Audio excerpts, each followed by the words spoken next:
With marijuana legalization looming, police services across Canada are forging ahead to get their officers ready.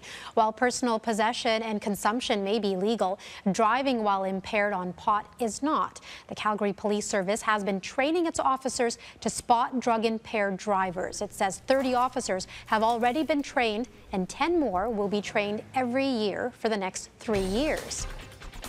And Danielle Smith from 770 CHQR joins us this morning to continue the conversation on this story. So Danielle, what does this training entail then? I'm going to be talking with Sergeant Rick Butler today. He seems to be leading the effort in Calgary, but also he's being tapped to do some of the training in the rest of the country. I'm sort of perplexed by this story, though, because it almost is like we've been acting as if nobody has been driving under the influence of drugs because it was illegal. And you have to wonder, did they not have any techniques before to stop people who were impaired under marijuana or any other drug, quite frankly?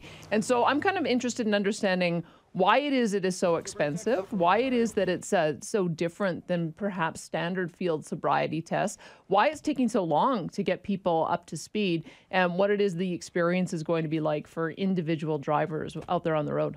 Yeah, this seems like a large undertaking. I read that the officers are being trained outside of Canada as well. So is this something that's happening for officers, this kind of training across the country? It is. And one of the interesting things about our program is that to be able to make sure that the officers are able to execute what they've learned, they're going down to Arizona and Florida to be able, I guess, to be with people who have impairment and then be able to get the signs, maybe talk with them. I want to see a little bit more about why it is they have to do that.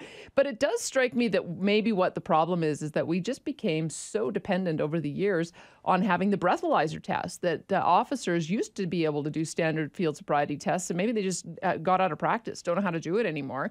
But you end up with a real problem when you're trying to test for cannabis, because the THC can stay in your blood for longer than you're actually impaired.